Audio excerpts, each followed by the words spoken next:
जैन समाज के कर्णधार होते हैं। उनके श्वास प्रश्वास में ब्रह्म स्वरूप का दिव्य स्वर गूंजता रहता है। उनके पावन आंखों से हर क्षण प्रेम का बूंद टपकता है। वही उनके मुख चंद्र से अमृत बरसता है। ऐसे महान स्वर्गीय आचार्य श्री विद्यासागर जी को वंदनीय प्रणाम। उन्हीं के पद चिन्हों पर चलने वाले, उन्हीं के दिव्य वाणी को प्राप्त किए हुए संत का सत्य वचन ये हमें मोक्ष मार्ग को प्रशस्त कराता है। ऐसे नूतन आचार्य श्री समय सागर जी को वंदना करते हुए पूज्य अपने निर्यापक मुनि श्री वीर सागर जी, मुनि श्री विशाल सागर जी, मुनि श्री धवल सागर जी, सभी को मेरा शत शत प्रणाम। उपस्थित सज्जनों, आज अक्षय तृतीया है। इस घटना के लिए मैं जब भी उस तरफ से यहाँ पंडाल आ रहा था तो देखा तो गन्ने का रस का मशीन यहाँ पर मौजूद थे। तो इससे मेरे को समझ में आ गया, आप लोग सबको मालूम है कि अक्षय तृतीया का घटना क्या है। हाँ, तो पहले क्या होता ना कि आदिनाथ भगवान ने जब उन्होंने दीक्षा ली तो चतुर्थ काल था, पहले कुछ मालूम नहीं था, तो इसलिए उन्होंने जब आहार के लिए उठे तो क्या हुआ, किसी ने पड़गान नहीं किया था। कारण इतना उपवास करना पड़ा उनको। तो क्या समझ में आ गया कि उस टाइम पर तीर्थंकर भगवान और चक्रवर्ती नारायण ये सभी लोग थे उस टाइम पर। हाँ, उनको अवधि ज्ञान था, सब कुछ जानते थे, लेकिन किसी को पड़गान करने और आहार देने का किसी को सोच में नहीं आया। हाँ, इसका कारण क्या है? हाँ, क्या बताओ ना। तो पहले ऐसे ही थे कि वो उनको इतना ज्ञान और इतना अपना अवधि ज्ञान सब होते हुए भी उनको वो परिचय को सहन करना पड़ा। हाँ, तो इसका मतलब क्या है, पहले क्या थे, तीर्थंकर 24 हो गए। 24 तीर्थंकरों में सभी ने मोक्ष प्राप्त किए हैं और तीर्थंकर भी प्राप्त किए थे, लेकिन कैसे क्या हुआ, तो उनको इतना तीर्थंकर होने के उपरांत भी वो गृहस्थ अवस्था में इतने रहे, इतने सालों तक रहे। आचार्य भगवान ज्ञान आदिनाथ भगवान ने कितने साल तक गृहस्थ में रहे, क्यों वैराग्य नहीं आया? इतना ज्ञान होते हुए भी उनको वैराग्य नहीं आया। इस 24 तीर्थंकर भगवान के अंदर 5 भगवान जो तीर्थंकर हुए, नेमिनाथ, पार्श्वनाथ, महावीर आदि, ये क्या हुए, 12 ब्रह्मचारी थे। इतने तीर्थंकर होने के बाद भी उनको भोग इच्छा के प्रति आस्था थी, तभी तो उनको वैराग्य नहीं आया था। इंद्र को विचार करना पड़ा कि उनको नीलांजन को भेजना पड़ा, तो अपने वैराग्य को जागृत करने के लिए। तो इसका मतलब क्या है, तो वास्तविक तो ये तीर्थंकर होते हुए भी उन्होंने अपने भोग इच्छा को नहीं छोड़े। अभी तो इसमें आता है ना, भरतेश वैभव में चक्रवर्ती भरत का क्या था। आप लोग भी कहते हैं कि गृहस्थाश्रम में रहते हुए भी वो वैरागी थे। कैसे वैरागी थे, 96,000 पत्नियां थी। भोग इच्छा के लिए उन्होंने यहाँ पर रहे और कहते हैं क्या क्या कहते हैं, वो वैरागी थे। वैरागी ऐसा नहीं है, वैरागी जैसे होते हैं जो नेमिनाथ भगवान ने विवाह के समय पर ये उन्होंने दीक्षा लेने के लिए, सो उसको कहते हैं वैरागी कहते हैं। ये ऐसा वैरागी नहीं होता जो आजकल आपको देख सकते हैं कि वैरागी ऐसा नहीं होता। तो इसलिए तो मैं कह रहा हूँ, भरत राजा ने इतना करते हुए वैरागी बोलते हैं, तो फिर दिग्विजय के लिए युद्ध क्यों किए, अपने भाई के साथ युद्ध क्यों किए? उनके पास इतना वैराग्य नहीं था। लेकिन वैराग्य जो होता है, वास्तविक बहुमूल्य देना हो तो बाल ब्रह्मचारी को देना पड़ेगा, तभी तो ये 5 बाल ब्रह्मचारी हुए हैं। तो उनका विशेष बात है। तो मैं यही कहना चाहता हूँ, आप तो इतिहास में पढ़े होंगे, कितने साधुओं ने उस समय पर आदिनाथ भगवान के साथ साधु को पद का ग्रहण किया, लेकिन उनको ये मालूम नहीं था कि कैसा आहार मिलता है, क्या करता है।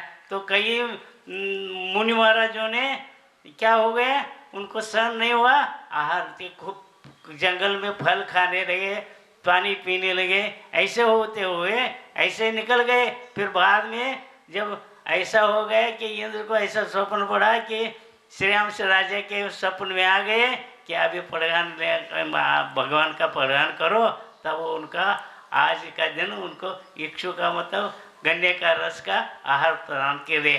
तो यही पता चलते आ रहे हैं। लेकिन यही समझना चाहिए कि बाल ब्रह्मचारी जो भी रहे, आप इतिहास में पढ़ते होंगे, अभी भद्रबाहु महाराज का कितने हजार का संघ था, वो उत्तर से दक्षिण गया, लेकिन उसके अंदर ऐसा बाल ब्रह्मचारी संघ नहीं था। तो आज के अंदर इस भारतवर्ष में एक ही ऐसा संघ है जो आचार्य विद्यासागर जी का बाल ब्रह्मचारी। इस संघ में सभी मुनि और आर्यिकाएं बाल ब्रह्मचारी हैं। आप पुराना में पढ़े नहीं होंगे, कानों से सुने नहीं होंगे। तो ये मैं नहीं कहता, एक सूत्रकार ने कहा है, दुष्करो विषय त्याग कौमारे महता मति। कुमारावस्था में ही विषयों का त्याग करना यह महापुरुषों के लिए भी कठिन है। तो ऐसे कितने महापुरुष हो गए, क्यों कठिन है? उन्होंने गृहस्थ आश्रम में कितने साल तक बीत गए, तीर्थंकरों में बीत गए, चक्रवर्ती में बीत गए, यही सभी लीग बीत गए। लेकिन आजकल तो एक ही भारत में एक संघ है, इसमें सभी मुनि और आर्यिका से बाल ब्रह्मचारी है। इतना ही बाल ब्रह्मचारी इतना ही है, आजकल के लौकिक शिक्षा में पढ़े हुए हैं। हाँ, आपको ऐसा होगा कि ऐसे महान संघ का जो साधु बने हैं, उनको ऐसा हमें बहुमान देना चाहिए कि गृहस्थ शास्त्र में कभी नहीं ऐसा होता। हाँ, वैराग्य होना हो तो ऐसे ही होता है। हाँ, तो अभी देख समझ लीजिए, आप जो नियम वगैरह करते हैं, उपवास करते हैं, नहीं तो मराठी में कहते हैं ना, एकादशी हो तो दुप्पट खाशी। उपवास करना हो तो पहले दिन ज़्यादा खा लेते हैं, ये ऐसा नहीं है। हाँ, जो ब्रह्मचारी रहते हैं साधु, उनके पास इतना शक्ति रहती है कि बस उन्होंने कितने साल तक तो उन्होंने उपवास करते रहते हैं। ऐसे तो शक्ति जो बाल ब्रह्मचारी के अंदर है। तो ऐसे आजकल आप लोगों को ऐसा संघ देखने को और दर्शन करने को मिल रहा है इस पंचम काल में भी। हाँ, तो कैसा है, इसके लिए मैं इस प्रसंग को अवगत कराने के प्रयास करता हूँ। एक गांव में एक पंडित था, उन्होंने 10 जैन दर्शन को पढ़ाता था तो अपने शिष्यों के साथ। तो एक दिन उसको बाहर गांव जाना पड़ा। तो उस दिन क्या हुआ, वो शिष्य सभी लोग अपने पढ़ाई में चर्चा करते बैठे थे, उसमें एक पंक्ति आ गई है। उसमें क्या कहा था कि सही मानव वही है जो अपनी जीवन में आने वाले गंभीर संकट या मुसीबतों में मुस्कुराते रहता है। हाँ? इस पंक्ति का अर्थ प्रकट होते हुए तो सभी शिष्यों ने इसको स्वीकार करने से विचार नहीं कर रहे थे।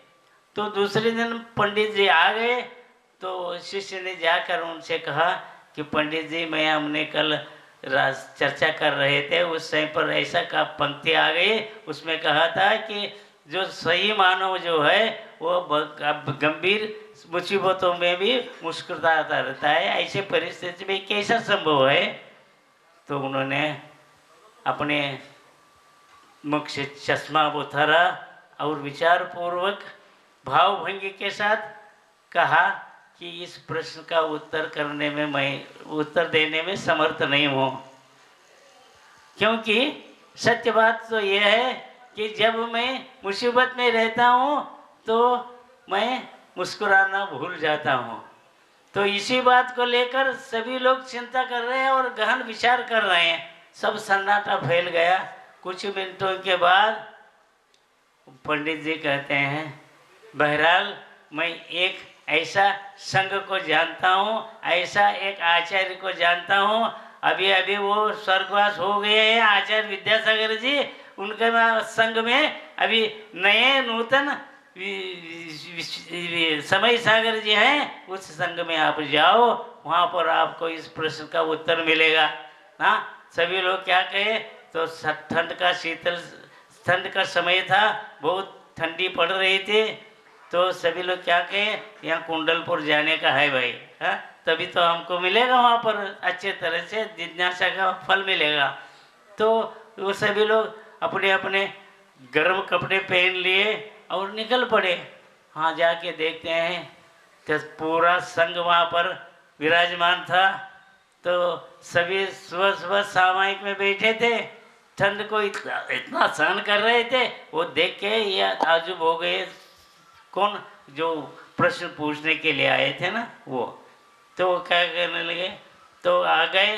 तो उस टाइम पर क्या हुआ था, तो पंडित जी भी आने का तैयार थे, लेकिन उनको क्या करने लगे, तो एक शिष्य ने कहा पंडित जी वो ऐसा संघ है, तो उस संघ का थोड़ा सा हमें लघु परिचय तो दे दो, तो आचार्य जी कैसे हैं, तो बराबर को हमको थोड़ा सा लघु परिचय तो बता दो। तो उन्होंने कहा, पंडित जी ने कहा देखो वो बचपन से ही त्यागी हैं, अपने घर परिवार को छोड़ दिए हैं, उन्हें हमेशा के लिए ध्यान अध्ययन में लीन रहते हैं।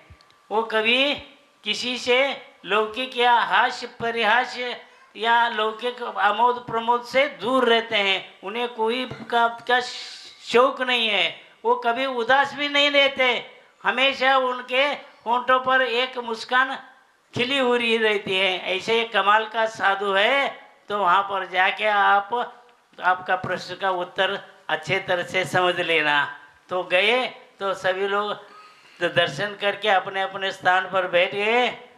तो कुछ ही समय के उपरांत ते सामायिक से निवृत्त हो गए आचार्य से, और कहे आने का कारण पूछे।